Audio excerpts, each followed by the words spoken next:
Alright, so if you don't know what I'm doing, that starting part is going to be what I'm going to be showing you making today, which is a basic main menu. Now, you don't need to have all the stuff that I did there, you can just have a basic intro animation, but let me show you how to do this. First, I'll get you the scripts from the Discord, if you don't have anything for the packs already, but you're going to start by right-clicking here and create a few things. Start by creating empty, just call that whatever. In this case, I'm going to call my intro, and create a canvas. So we're going to start by doing the canvas part. So go to your canvas. I use F to focus, or you can use double F to focus even more. We're going to right click on it and do UI button. For now, we're only going to do a basic I'm just going to do a basic start and quit. You can do a I gotta remember what it's called. The options button or settings button if you would like. But here's how I'm gonna do mine personally. So I'm gonna have I'm gonna have my start button at the Y of 0. I'm gonna have my quit button at a Y of negative 100. Because now you don't have to change the background to be transparent, which you can do, but set these to both be whatever they are. So in this case, this is gonna be play, and this is gonna be quit. I'm going to both of them and simply auto-sizing them. Now, if you want to, you can go to both buttons and make it to where they have a BG, which does do this, but what I recommend if you do that is go to your text really quick. You notice they wouldn't actually be pure black, so you can do that, but I prefer to have, I would say, probably do like red or like a color that's like visible, since you're going to have your scene pretty much be completely black for this.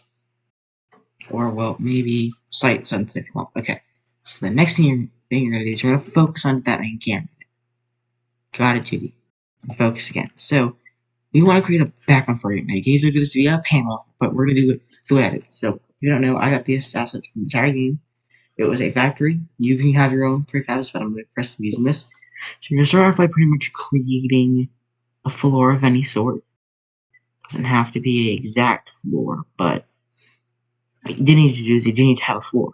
So, pull out whatever floor you have. I do recommend for this one, either disable this or have your light purely set to 90 degrees. Once you have your platform selected, change that to like a decently sized platform, in this case 5x5, so how large I want mine to be. So I will move this over to here. Next thing I do is now open up like a lighting tab and create a new lighting for this. In this case, we're going to call this menu. So I'm going to call it, but you can call that whatever. Just throw that into like scenes or something.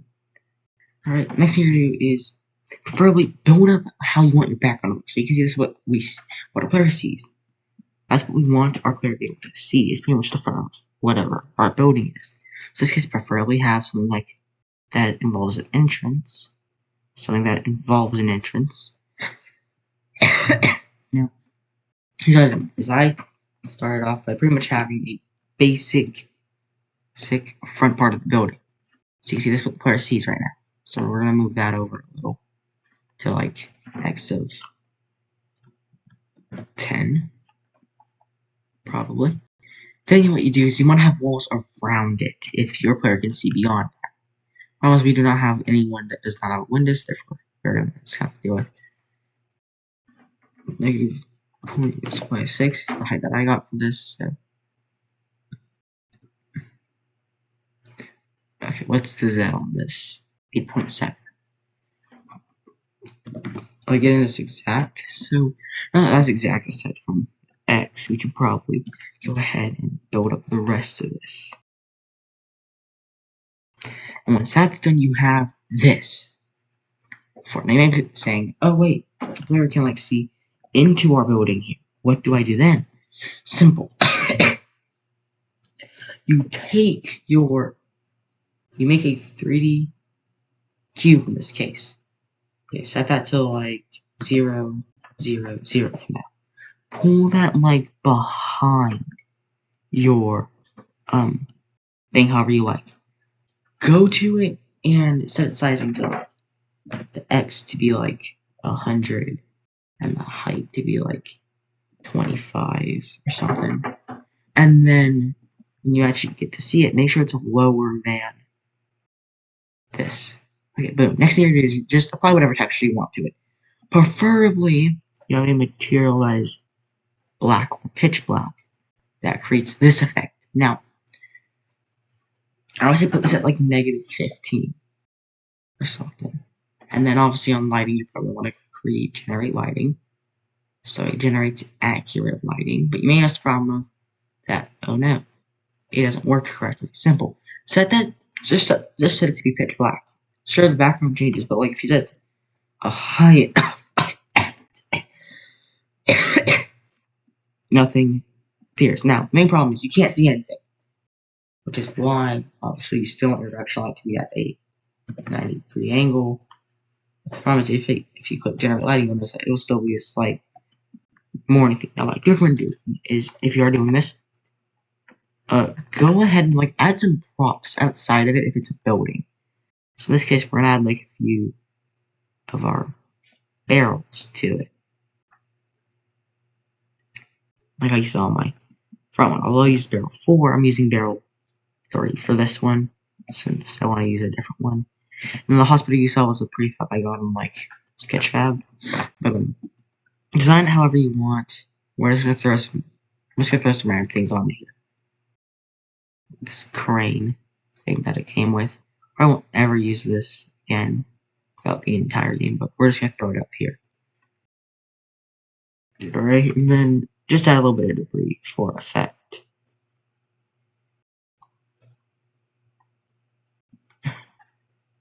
Just add the debris wherever you want to. And just you can add a few more debris pieces, but I'm just gonna stop with about like 2. And we throw some upper debris onto here. Sorry, I have like a really bad cough today, so like not exactly why I'm using my voice as much, so sorry if there's a bunch of coughing here. Okay, once you have that done, to get the I do recommend, since we already have all this, I'm just gonna select all this really quick. I'm gonna put this into an instrument called map. Although it's not a map, I just call it that because it's easiest. After that, I did add a roof to mine because when it rises up, you don't want your player seeing the actual cube itself. So that's why I had to add a roof to mine. So I use this for my roof. What I do simply is on the wire rotate 90 degrees, so it perfectly fits it. And since it's perfectly cornered, it means I don't have to worry about it. It's fitting. All I have to do is just do like a good old like 10, no, probably like 5 by 5. Yeah, and that pretty much fits. Although that is a little long, so we can just try 4.5. Yeah, and this can go like 4.5, and then the height we cross that to like 2.5 for like a little bit more depth, so it's not like completely flat. Now the next thing we're gonna do is we're simply going to have. Now what I do recommend is I do recommend shifting your camera's position a little to however you like that. I guess works. But here's the next thing we have to do. So now we have to create the actual animation. So although I have an animations, I am going to create a new folder inside my animations for this because I was not prepared to do this tutorial at all. So this is where I have the tutorial animations. So here's what you do. You're going to click your camera.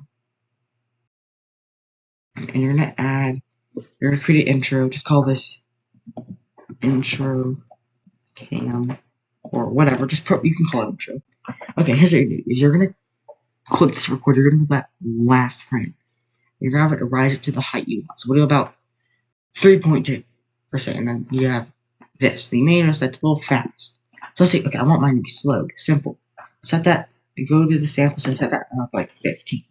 Now you have like a slow rising animation. Now next thing you're around here, go to your actual intro, disable loop time. Now, the intro we made earlier.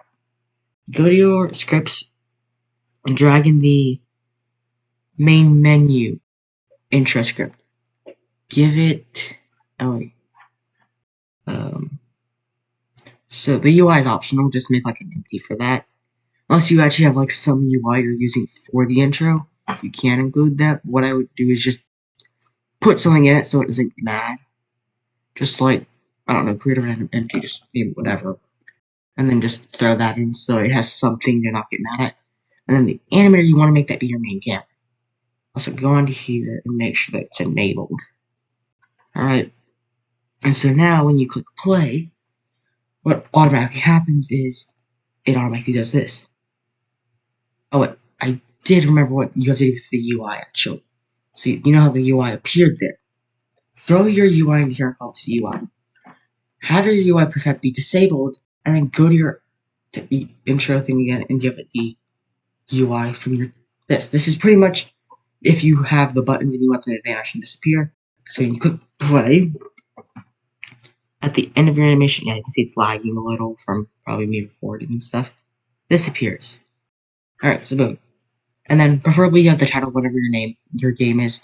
You already saw that mine was like, forgotten, blah blah blah. But like, I'm honestly just gonna start using this as just a tutorial thing. I might just make a new game for it. So, going back to UI again though, you're gonna create a UI text mesh pro. You can actually re-enable this because it won't actually automatically disable it.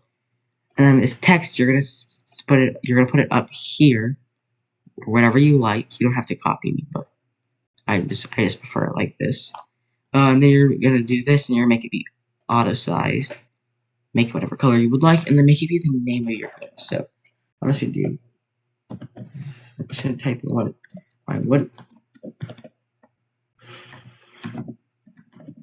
Just type in the name of your game, and then you can go to UI and disable it. So you might be asking, okay, how do you get that dramatic intro sound effect though? You might be asking. Simple. Start off by pretty much what I did for the main music. For the main background music was so for the first one, you're gonna go ahead, throw on another one of these. Okay. The animator, you want to make it be the same as your camera because it detects when that animation ends. Then you're gonna go to your empty. Actually, no, you don't need it to be empty. You can just simply throw in your audio source. Now make sure it has a play on awake option. Make sure it has that play on awake enabled, but have it be disabled to begin with. Go back to the intro, and that second edit, you're gonna throw this onto it, like that. Okay.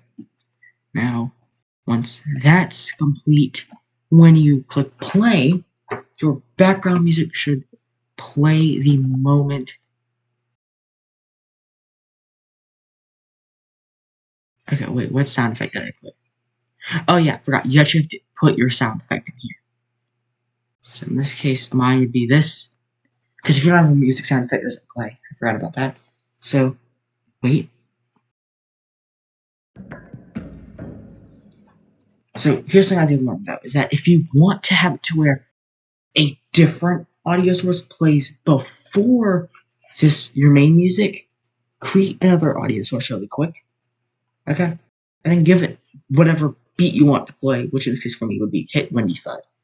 So what you're going to do here is you're going to do this. So this audio source here, you're going to give it the audio delay script. Okay? Then you're going to select your actual intro audio source and replace it with the drop one so that this one immediately plays. This one, on the other hand, with its audio delay, you want to figure out how long does it take for my audio source to play. I recommend starting with about 5 seconds here and see how that goes. But yeah, I forgot. This needs to start off disabled, but still needs to keep play on awake. Because if that's like that, then yeah. So going to here, waiting for it. So I see 5 works for me. So boom, that works. Now, the next thing you're going to do is now you have all that set up. Pretty much your entire intro thing set up. The last thing you want to do is get your actual mini set up. Now, specifically for this, you may notice there's nothing here. Now, if you go into the script, you may notice it says a set scene here. Adjust the name to what the name of your main scene is. Do not have it be something like, do not keep it as like this unless the name of your scene matches that scene. Otherwise, after that, you can go back to your canvas and go to your buttons. Very quick, enable your UI. Your buttons, so your start one and your quit one are both going to get a on click. Your quit one is going to get the canvas. You do the canvas, and then in the main menu, and this is for quit. So quit, you're going to do that. So you're going to okay. So for quit, you're going to click on your quit button. Give it this as it. Go to the no function thing. Click on it. Go down to the main menu. Wait for this to open. Then click quit. Do the same thing with your start button, but instead of clicking quit, click play game. Then you can go to, now here's how you're going to do that last part where I had the light go across the screen. That is a constant animation, meaning if you want to add this, you can. Pretty much what you do is you go here, you right click, you do light, spotlight, alright? Okay, make this as big as you want, okay? Now, if we go to this and change the rotation of it, I think I had mine at like 25 or something, just for like, you know, this. And then if you want to increase intensity to like 2, and then what you basically do is you go ahead and you make your basic animation, which let's call it light, move, touch. You can call your animations whatever. But what I recommend doing is have it at a start position where it's showing one side of your screen, and have the animation pretty much show it with midway through at your end point. And then at that 1 minute mark, basically go to your original thing, whereas on this position, Control C, and then go to the end and Control V, so it will move back and forth. Now, you are going to go here, you are going to slow that down to like 15, so it's more of like a slow pan. Okay, did not turn out as slow as I wanted to, slower at 5. How does this look from the player's view? Okay, 5 is a little fast, so you're going to try like 2. Okay, yeah, so for us, 2 seems to be fast. Now you're going to go back here, set that back to 60, see the whole thing again. And what you're going to do is, in between each frame, you're going to add some slight decencies, like maybe a moving back frame, and a moving forward frame, maybe a frame where they moves slightly up, or heck, maybe even a frame where it shrinks a little, and then grows a little. And then at the beginning, you're just going to copy this, and then like right here, you can have it go back to the original size exact. Like boom, in the end, this is what our whole animation looks like. Now, naturally, if you leave it at 60, it's going to be very fast. But if you lower it down to like 2 or something for samples, it looks very slow, which is kind of what we want it to do. Alright, so now the last thing you're going to do is you're going to select your directional light and change it to the angle you want, which in this case is probably going to be -90, and then you're just going to click Generate Lighting. Now, the problem is -90 makes it look way too dark. So I recommend setting this down to like -5 or something. Actually, now look at it, since it actually has this, if we change it back to being like a lighter color like this, and then we set this to like -10, 15, -25, it's like -25. If I click Generate Lighting, it's just gonna like do this. Now, what you're gonna do is go to your environment, add fog. Make it be like pitch black so it matches the background, and then see like how much you need before the entire background is covered, or is it visible? So yeah, by 0.09, that's when we start like losing light percentage. So with about 0.07. Now I click and play, this is what your game should look like. Pretty much basically a rising effect, and then when you click play, it will load you into your. Oh yeah, I forgot. I think depending on what scene you start in, like if I go to my cut scene here, which is basically our actual main scene, you'll notice like the other game will not look like it's pitch black, which yeah, still works. But you can see the lag is actually starting to occur now, so I'm probably going to have to cut the tutorial off like right here. But anyways, I hope y'all enjoyed the tutorial and everything, but that's the best I could explain it to y'all. So anyways, I will see y'all later.